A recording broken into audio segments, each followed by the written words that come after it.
my pleasure to introduce Keith Vanderlinde, undergrad at MIT, in Chicago for grad school, worked on CITA map, quiet, before moving on to SPT, for which he wintered over. And we're going to hear today about clusters. Yeah. Clusters. Power spectra too. Power spectra. Everything. No, not everything, but those two. So yes, today I'll be talking about doing Sunyaev-Zel'Dovich Cosmology with the South Pole Telescope. A very quick outline. I'll talk for hopefully only a slide or two, just a couple moments on the Sunyaev-Zel'Dovich effect itself. I'm sure everyone's familiar with it. Then talk about the instrument, the South Pole Telescope, why we built it, what makes it special, what its data looks like, and then get into talking about some results. We recently published in a couple papers some high-L power spectra, in which we pull out the high-L power spectrum from the SC signal. And soon we'll be publishing our first galaxy cluster catalog.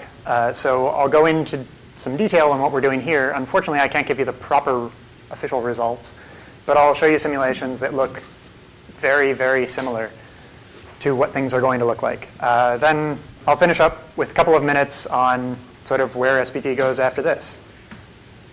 So, very quickly, the very brief history of everything. Everyone's seen this picture before. The universe starts with a big bang, period of rapid inflation. There's a hot plasma early on where matter and radiation are coupled. The universe cools off, they decouple, the CMB, the cosmic microwave background, separates out and more or less free streams towards us. The matter continues to collapse, form structure, form stars, galaxies, clusters of galaxies, and along the way, some of that radiation from the surface of last scattering interacts with some of that structure, and here today, SPT picks it up. So one of the major results from cosmology over the last decade or so is that we live in a universe which is dominated by this dark energy, this strange negative pressure fluid. When you combine results from looking at the CMB Power Spectrum, like WMAP, BAO, large-scale structure measurements, and supernovae, you come up with a picture of the universe that looks something like this, something like 5% regular matter, a quarter of it is dark matter, and 3/4 of it, the vast majority, is this strange dark energy stuff. So obviously that leads you to the question of, well, what is this? What is dark energy, and what can we find out? What can we find out about it, and how can we find it out? One thing that was realized before too long is that the growth of structure is quite sensitive to the dark energy equation of state. That is how the density of dark energy relates to the pressure it's exerting in expanding the universe. You can trace that if you can figure out the density, the number, the masses of cluster populations of very large collapsed structures through history. So if you just look at, say, some density of galaxy clusters versus redshift, for 3 different cosmologies where you allow the equation of state of dark energy to change, their distribution should change. Then, if you say that, you obviously ask the question, well, okay, to measure that well, you need hundreds to thousands of high redshift clusters. Where on earth do you come up with that? And the very short answer to that is that at the moment we don't.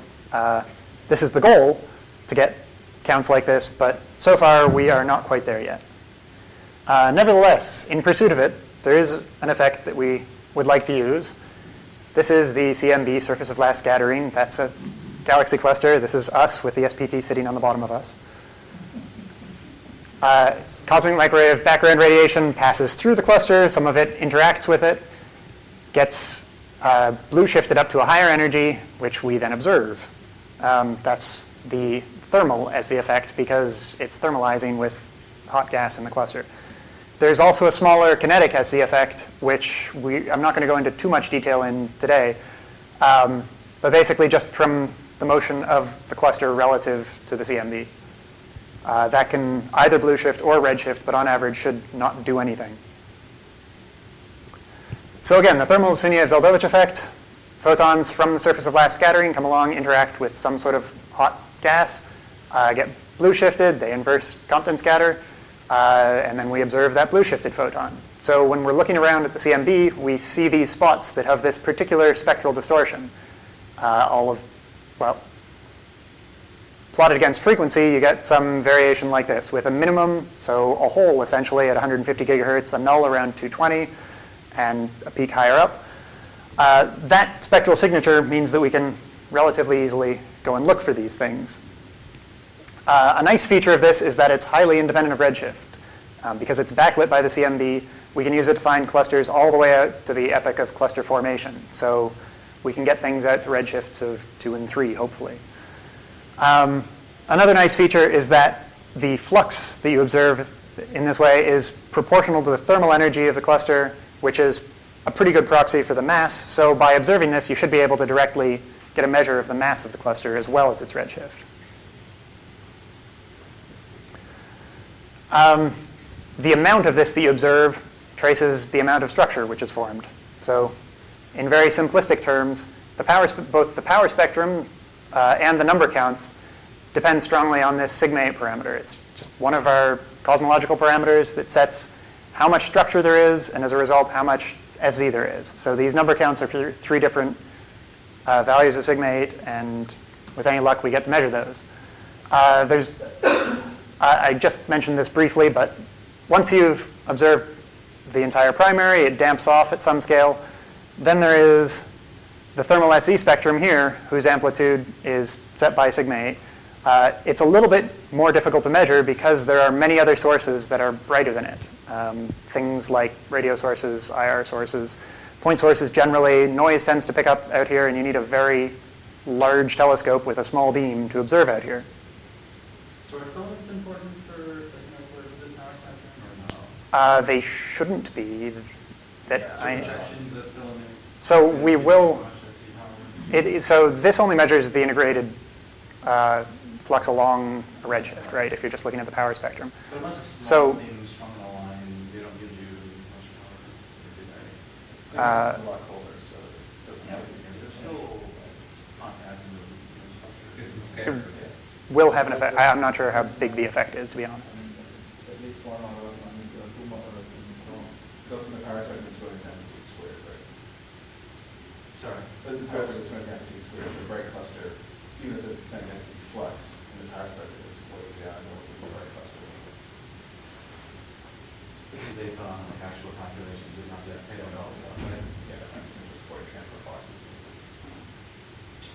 Okay. Sorry. All right. So having said that, we then went and built one of these large telescopes to try and observe small angular scale objects, try and pick out galaxy clusters. The South Pole Telescope, it's an experiment optimized for fine scale anisotropy measurements of the CMB, both the power spectrum and coming up with a cluster of high mass catalogs that we can detect and observe fairly directly. It's a dedicated 10-meter telescope at the geographic South Pole with a roughly 1,000 element receiver measuring at 3 frequencies simultaneously. I say roughly because realistically we've never actually got a yield above about 700. And I think our theoretical maximum is actually 850. But the basic science goals, first and foremost, was an SZ survey of galaxy clusters to try and measure those hundreds or thousands at the high redshifts so that we can study the growth of structure and get some constraints on the dark energy equation of state. In tandem with that, so at the same time, we can measure those fine-scale temperature anisotropies, measure that power spectrum, which lets us measure sigma 8, hopefully independently of raw number counts. With a larger survey than we currently have, you can start measuring things like the spectral index N sub S, some gravitational lensing, and for free, sort of, we get all sorts of interesting information about millimeter point sources. There is a planned upgrade to polarization. We'll go from SPT to SPT pole just by pulling out the camera and sticking on a polarization sensitive one. That's, I think, 2 seasons off. So some of the sort of more technical specs, it's got about an arc minute full width half max beam at 150 gigahertz, which is our central and primary observing band. It's a nice simple optical design, off-axis Gregorian, with 3 levels of side lobe mitigation. First of all, we only illuminate the primary to 8 meters, so we don't use a meter ring around the edge. We have a co-moving ground shield, that's these wings here, which catch a lot of spillover. And we keep the secondary mirror cold down at 10 Kelvin inside a cryostat. with a cold stop surrounding it, so any stray light just hits a cold stop.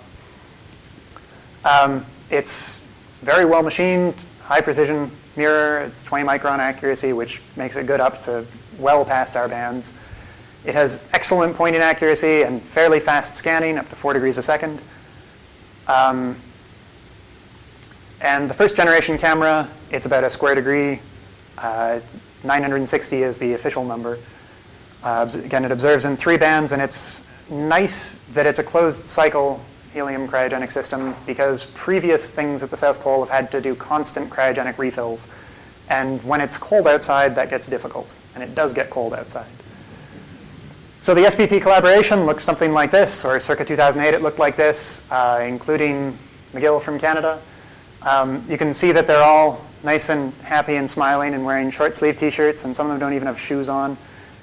This was taken in Berkeley while I was stuck down at the South Pole, where the weather was a slightly less balmy, minus 100 degrees with wind chill. So it is not the easiest place in the world to work. The wind chill goes down to minus 120 or so. The raw temperatures, you get down to about minus 100 Fahrenheit. And almost everything mechanical stops working when you get down to those temperatures. The only thing that really is reliable are people, because we can just put on heavier and heavier jackets. But machinery, by and large, does not work anymore. And it's a heck of a job trying to keep the telescope running. Which is why, of course, they have to leave someone down there, or a couple of people down there. So given that it's difficult and cold and unpleasant, why would you want to observe down there? The very simplest answer is that it's atmosphere. The atmosphere is spectacularly good for microwave observations. It's at a nice high elevation. You wouldn't immediately think that because the bedrock is actually at sea level, but we sit on 3 kilometers of ice, so you're up at a nice high elevation. And the atmosphere is actually thinner there than elsewhere on Earth because the Earth spins, it squishes out from the poles, gets thicker at the equator. So the equivalent altitude is up around 11,000 feet, depending on the weather. It's extremely dry. It's among the driest places on Earth, just because minus 70 sea air cannot hold any water at all. For comparison, this chart shows the precipitable water vapor, the amount of water in just a column of atmosphere for the best quarter of day, or the driest quarter, the driest half, and the driest 3/4. In the winter at South Pole, the summer at South Pole, this is the dry season in the Atacama Desert, the wet season in Atacama, and once you get out to Mauna Kea, it's enormous. This is particularly important because water both absorbs and emits microwave radiation, so we're taking a double hit. Every little bit of water in the atmosphere, it's attenuating your signal and dumping noise on you. And it's not necessarily stable. It varies with time. Which is why another reason the South Pole is wonderful. It has 1 day a year. The sun sets in March and it rises in September. So there is none of the turbulence that comes from a daily sunrise-sunset. The atmosphere is extremely stable. And just if you're out there wandering around, you look up, stars don't really twinkle. It's astonishing how obvious it is that things are nice and stable. So really, it's just the atmosphere. And the atmosphere does make it fairly worthwhile to go down there. So the 2008 instrument, we are entering our 4th year of SPT observations. The first year, 2007, was largely a debugging, finding our feet, figuring out how to actually do anything at the South Pole.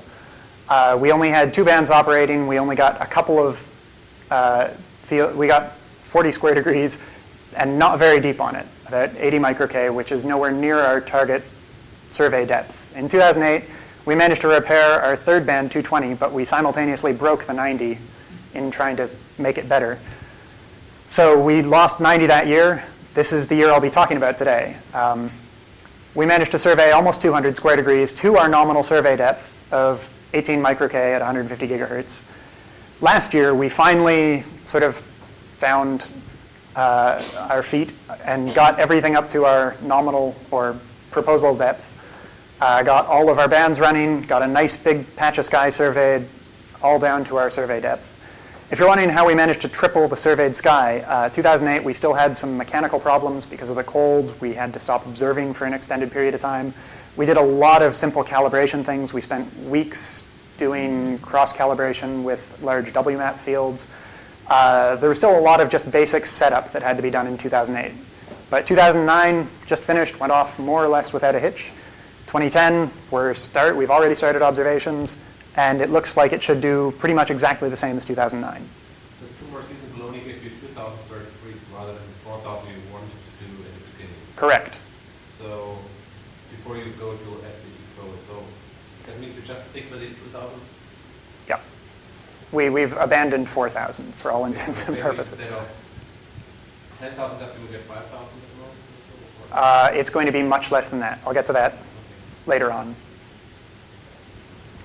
The survey area. Because we're at the South Pole, we are limited to looking in the southern hemisphere. We can't look above the equator because we can't look below the horizon. Galactic dust emission covers a good chunk of the sky, and we're pretty much limited to RAs between 20 and 7 hours. Atmospheric emission means that we can't look too shallow. We'll look through too many air masses. We have to look above about 30 degrees elevation, which is below a deck of about minus 30. And if we're looking too steeply up, we can't scan fast enough to remove any atmospheric contamination. So we max out at about 65 degrees to get a nice clean scan. So we're limited to that range there. Just as a side note for people who, don't work there all the time, at the pole, nothing rises and sets, really.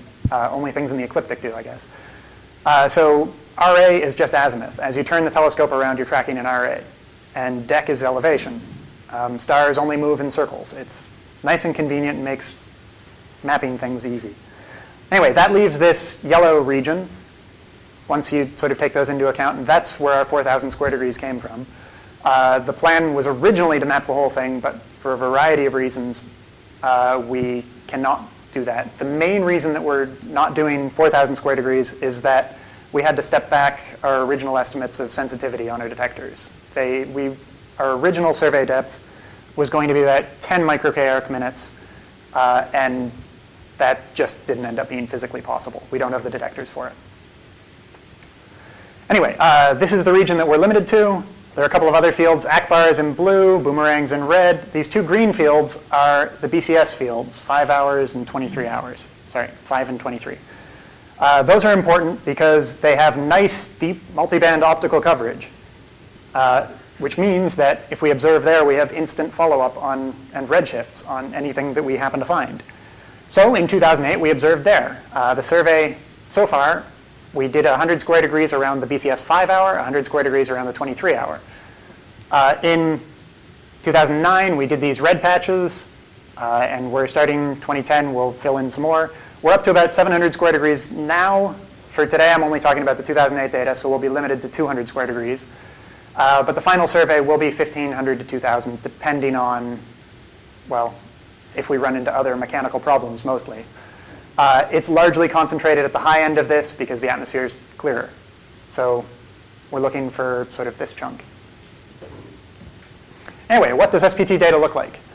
If you just take them, apply some very basic filtering to remove long timescale atmosphere, and then basically just bin your detectors into a map, you end up with something like this.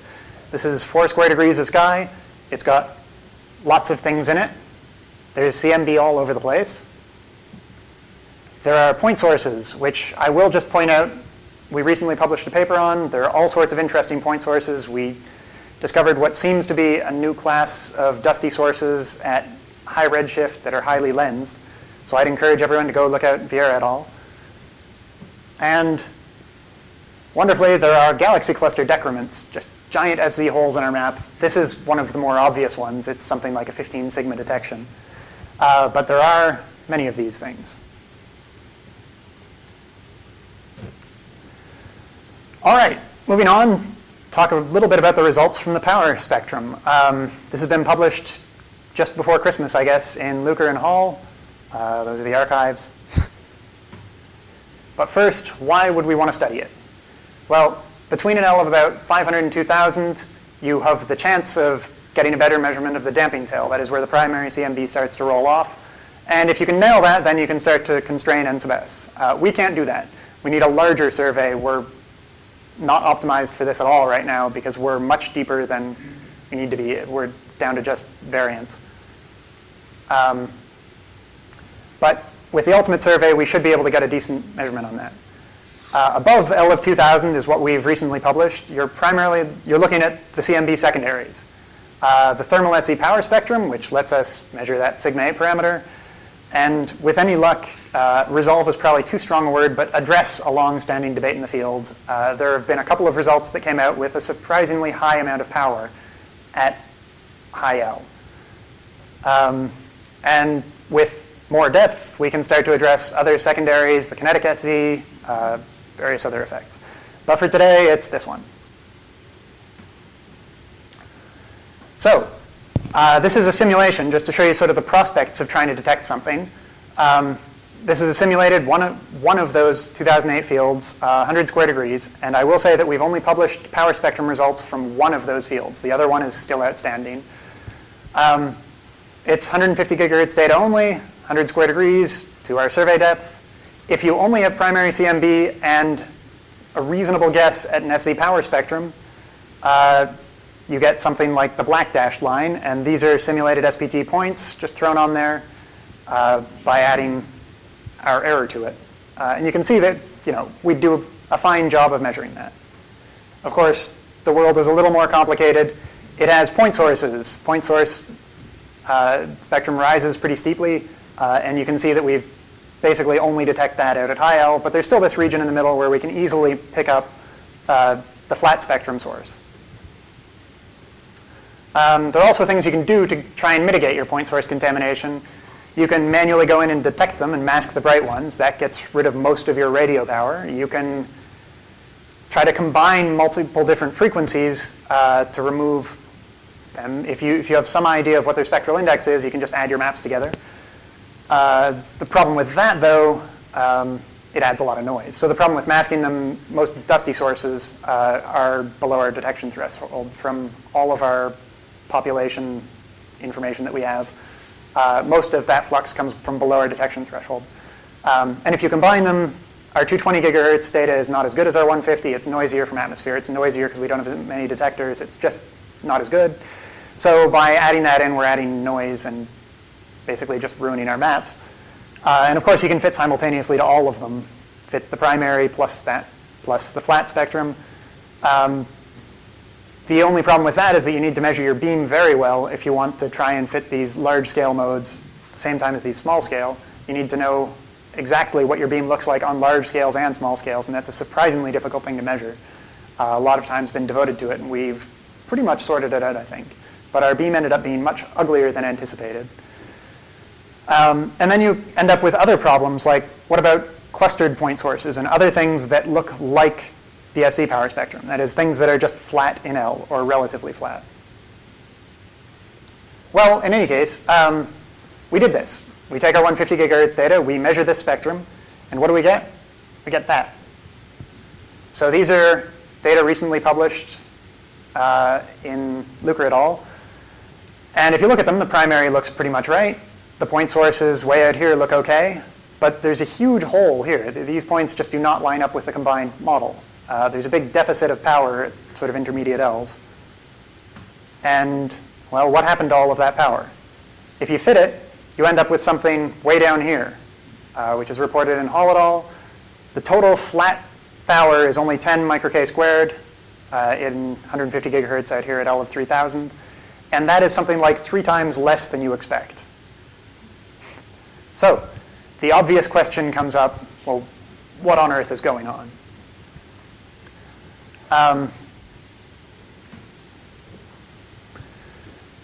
Well, to try and figure out where that power is coming from and see how low it actually is, you want to try and separate out the different components. It'd be nice if we could remove that clustered point source power that I talked about. So if you go and you measure just the Poisson component of the point sources, that rising portion of the spectrum, you can, with some fairly simple models, separate it out, figure out roughly what the components are in dusty sources and radio sources. They look something like this. Then you can go and try to subtract them off. So we do that map differencing. We just subtract off some number times the 220 gigahertz data from the 150 to try and minimize this Poisson contribution, with the goal of then removing whatever non-Poisson contribution there is. Any of the. We do this in map space. Yep. So we produce a map that is a differenced map. Okay, so you do like a high pass or something, and then you'll get this beam. Well, we match the beams first, and then just combine them. I mean, it's just map minus alpha times map. I just remember about the CMB because that's not going to scale properly. Exactly. So we do rescale.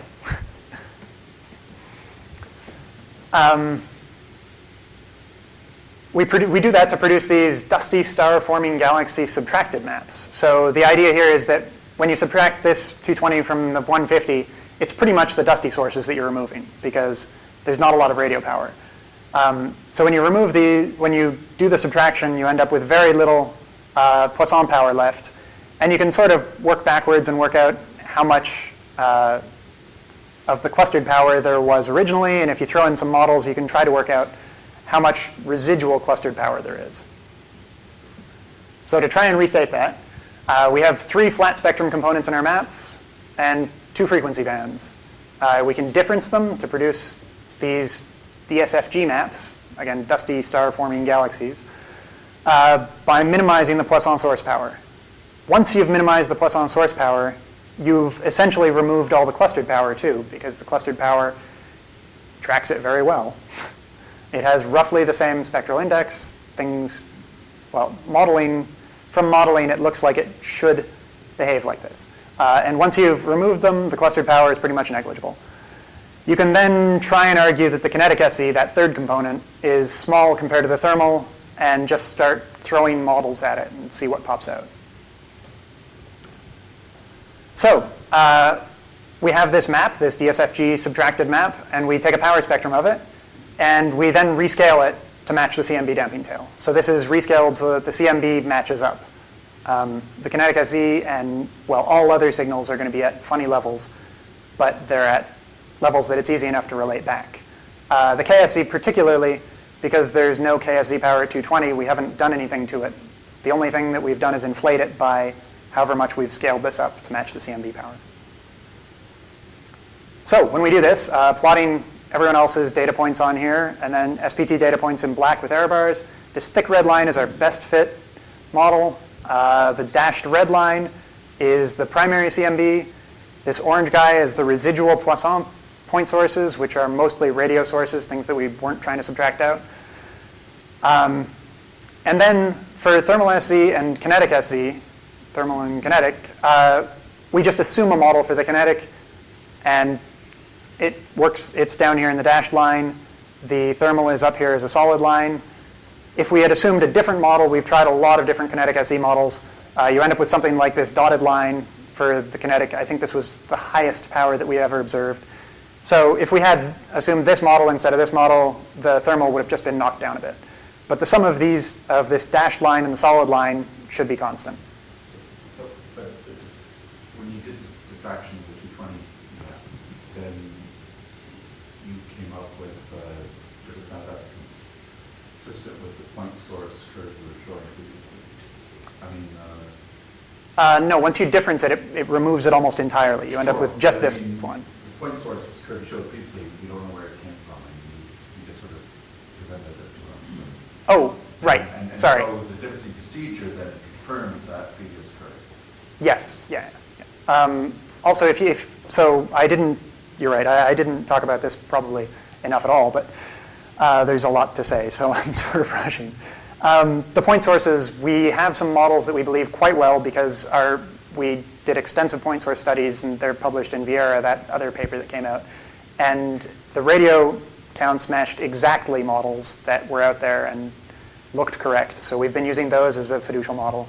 And the dusty sources, with the exception of this small number of very, very bright, highly lensed, matched exactly what we expected there. So the exact models I can look up in the papers, but yeah. Regarding the KC, do you account for the KC of the sort of the WMAP, basically non-realized structures, or do you only account for the boosting structures?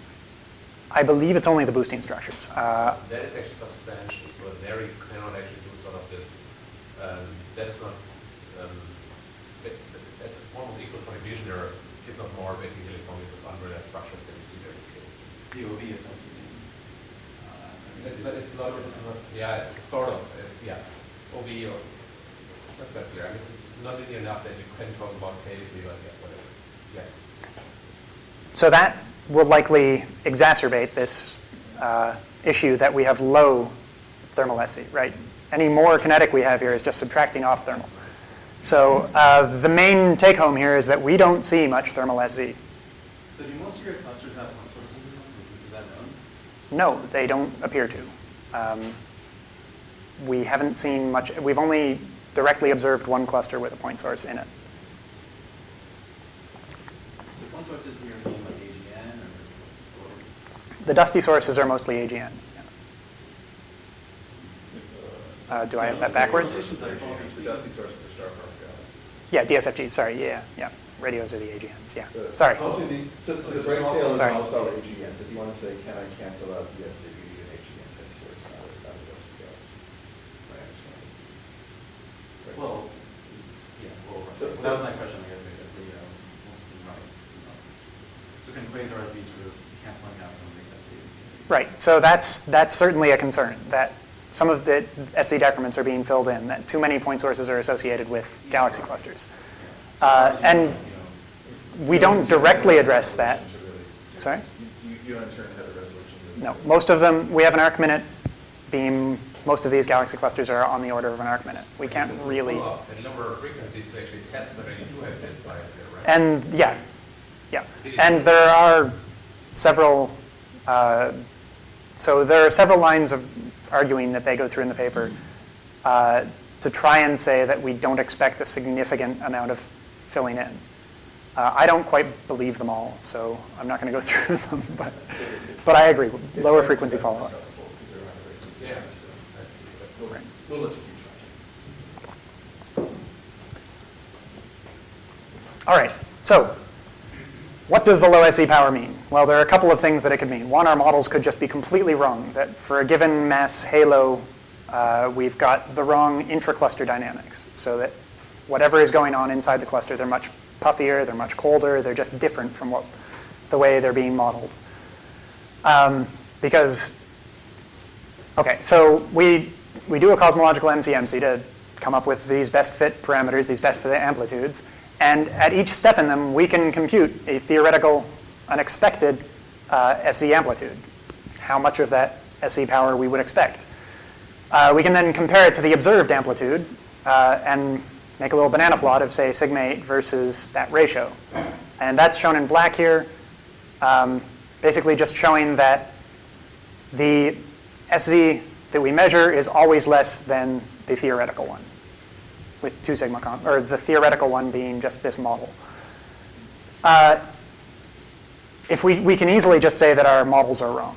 The other option is that there is just a significantly lower sigma 8 than we might have expected, or a lower sigma 8. There's just less structure in the universe, so there's less SE out there.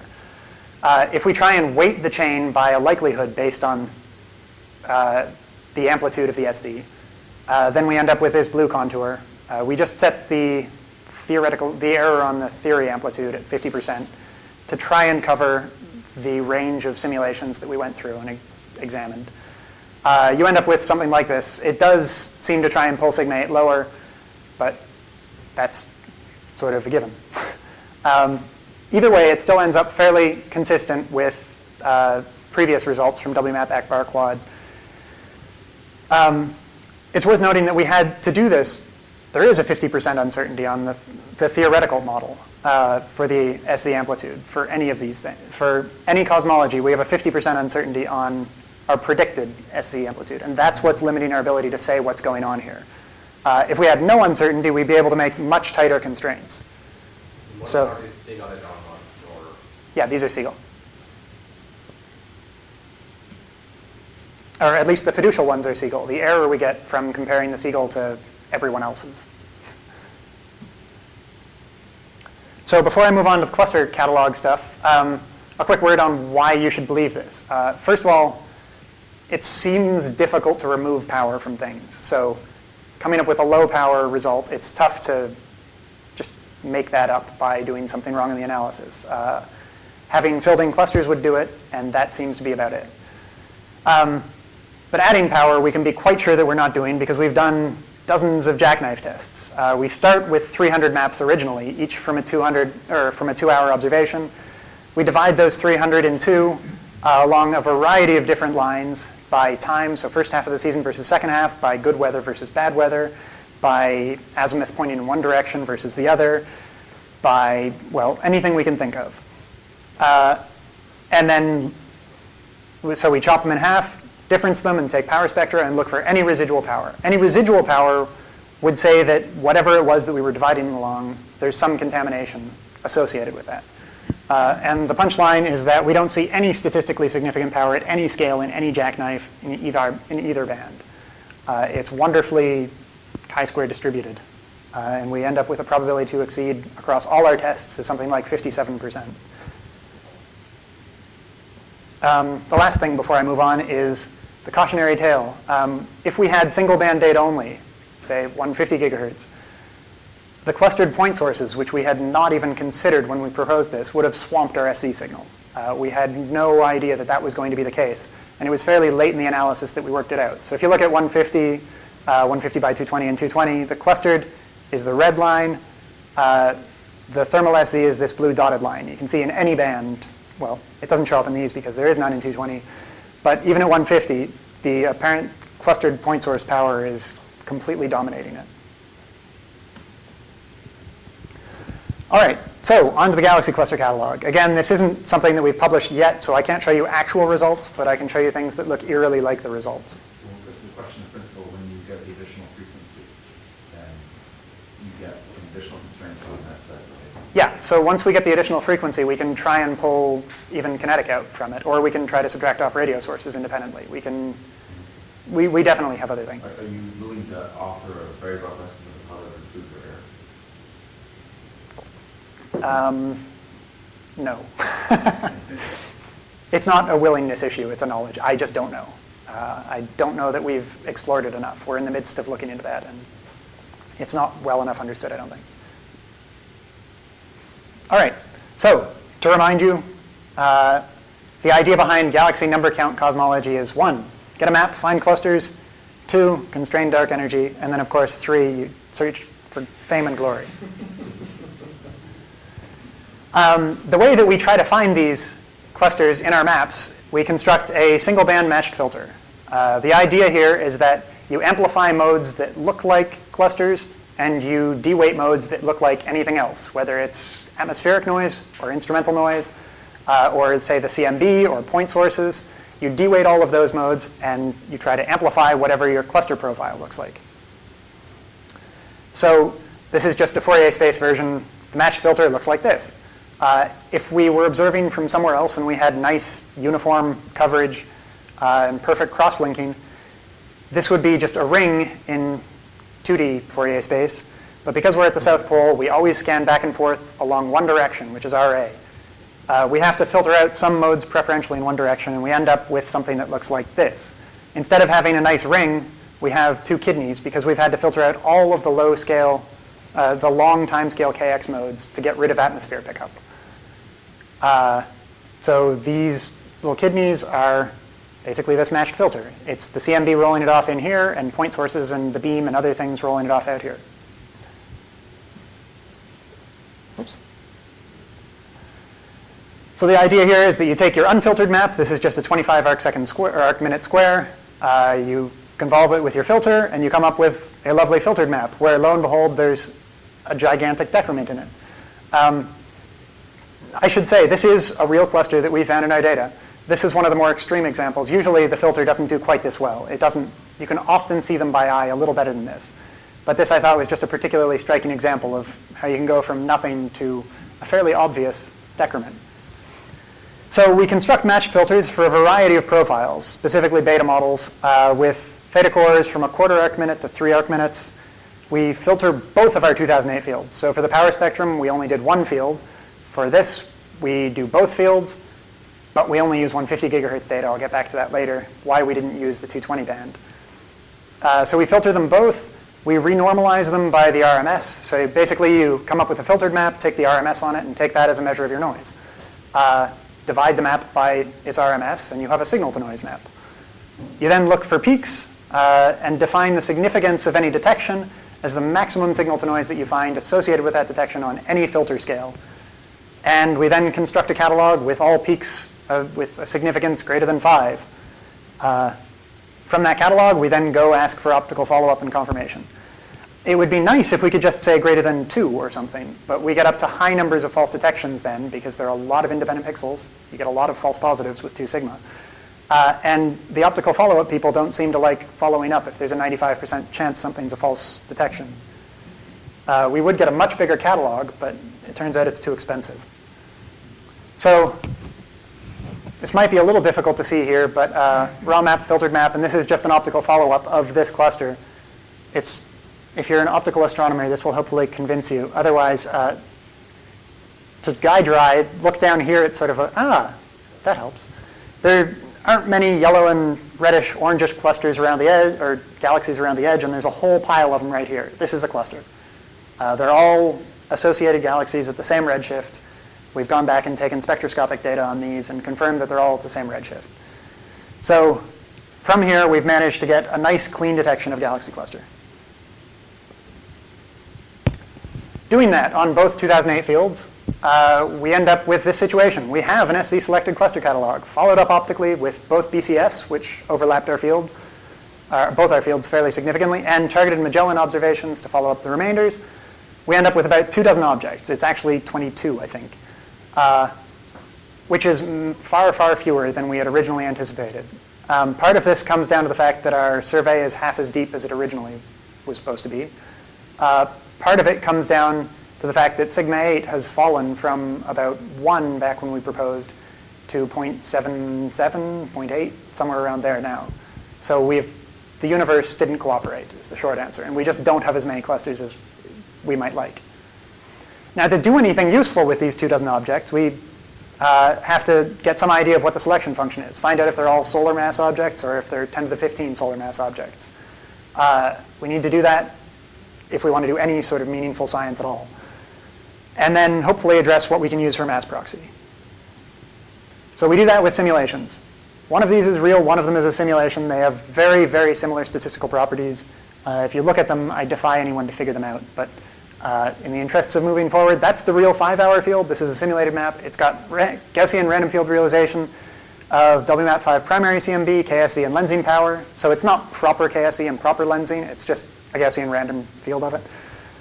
Noise realization from the real data, either from noise PSDs or noise jackknives, some point sources, thermal SZ from Bodhi et al. Sims that Laurie Shaw has done for us, and a transfer function that we've measured in great gory detail and can apply in a variety of different ways, either by sampling the map directly into a time stream and reprocessing the whole thing, or by doing it as a map domain equivalent.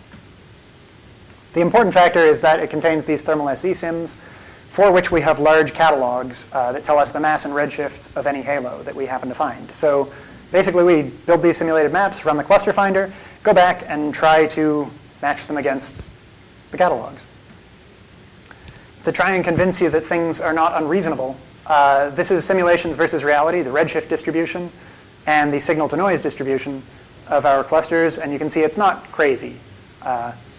They do match up to some extent. So you have a correct cosmology, a correct cluster physics, and you match, or how do you do this in reality? For this was just picking a cosmology. I think this one is actually from the WMAP3 preferred cosmology. And this was just with a fiducial set of intra-cluster physics. We've varied across a lot of them, and we now have thrown error bars on all of this stuff. But these figures predate that. Just to justify that 5 sigma cutoff, the basic reason is that within our 200 square degree fields, we expect roughly 1 false detection. That's basically all it is. People were happy to go to optical follow-up if only one of the things we gave them was fake. And you can see that it rises pretty steeply. If you go down to 4, you're already up to, 30 or so false detections within the field. The important plot, though, is something like this, a completeness plot, where this is just from one simulation. How many we recover is a function of mass and redshift. Everything up here, everything at high mass, high redshift we get. Everything at low mass, low redshift we miss. The This evolution is roughly as you'd expect from the just evolving density of the universe. This is not. This is because in single band cluster finding, we become CMB confused when things get too big. When clusters become very large, they start to look like CMB decrements. We can't tell them apart, and we just throw them out. Multiband data, I should say, hopefully will not do that. And again, I'll get back to why we didn't use 220 for this.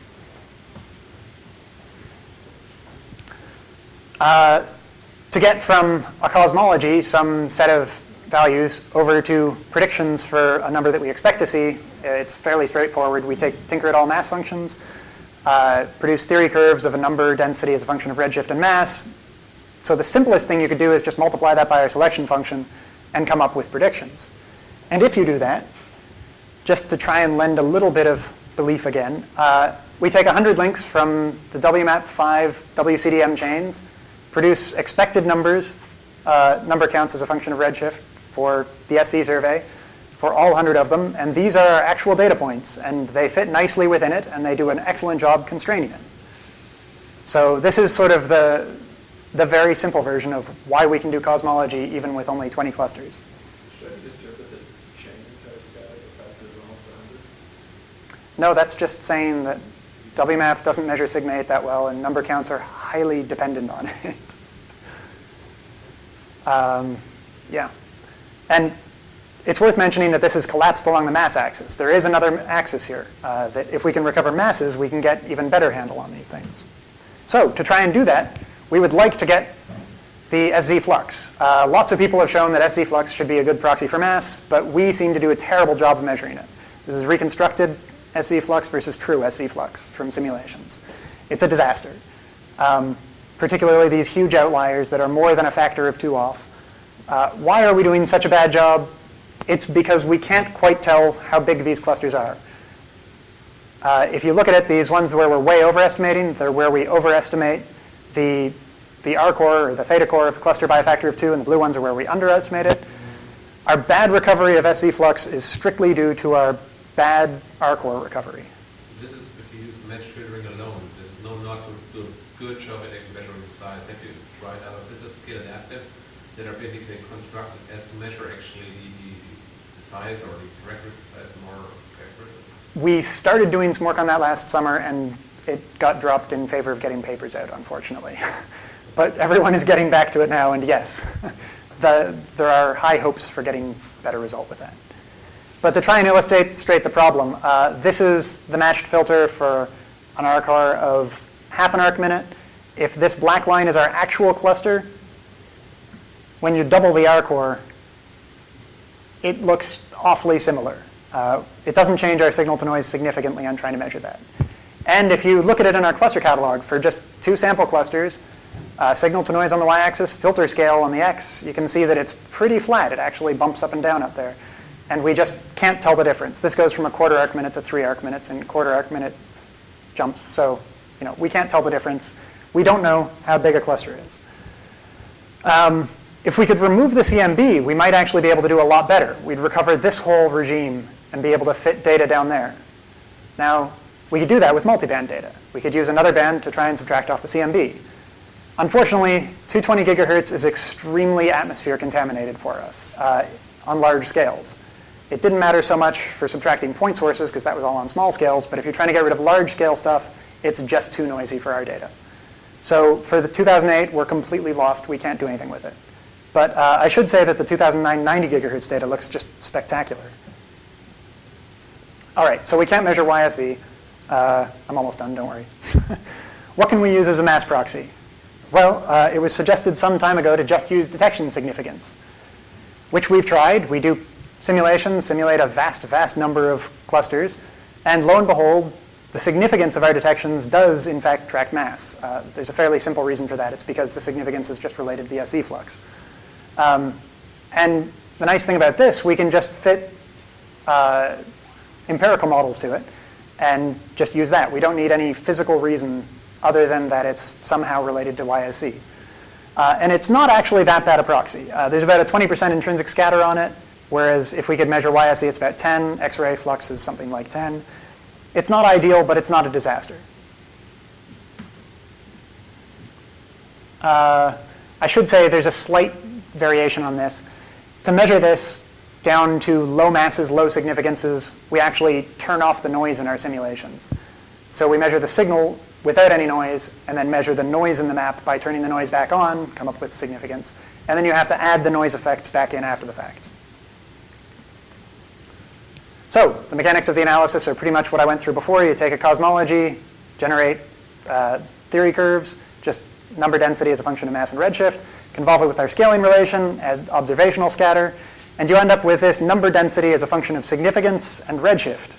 And it's nice to be in this space because we know exactly what our selection function is. By definition, we're complete up here where it's above 5, and 0 down here below 5, because we've selected everything above 5. So in this space, it's easy enough just to cross off all that stuff, throw down wherever we find our data, and calculate a Poisson likelihood for it, because we just have a number density in each grid position, and we have actual numbers.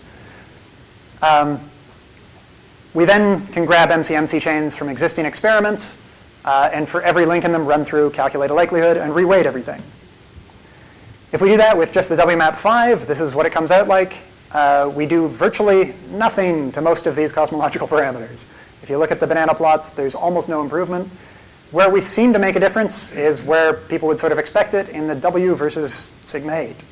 So zooming in on that, from two different chains, the WMAP5 only and the WMAP5 plus BAO plus supernovae, with and without SPT. So the big yellow banana is WMAP, the green one is WMAP plus SPT, the blue one is everyone but SPT, and the red one is everyone including SPT. And you can see that at every stage we're actually pulling in a fair bit there. And this is already from a catalog of 20 clusters where we have a bad mass proxy. In the future, things get much better because we get much larger sky area, many more clusters, much better mass proxy, and hopefully things work out. So those real results will be out soon, so keep an eye out. For future prospects, well, we can do the power spectrum of the other 2008 field. We have 500 square degrees of 2009 data with all 3 bands, which lets us do multi-band cluster finding. We're doing X-ray follow-up to try and work out our mass proxy better. And of course, we're taking more data all the time. And again, 2010 looks to continue on. 2011 should be the same. Just as a last point, it's a shame that I couldn't go on for days and days and days, because we also published 2 other papers. Vieira et al. I mentioned a couple times. Point source catalog from the SPT fields and detection of a new class of dusty sources that appear to be very high redshift and very highly lensed. And Plagge et al. Targeted cluster observations measuring radial profiles. Anyway, the end. There's lots more coming.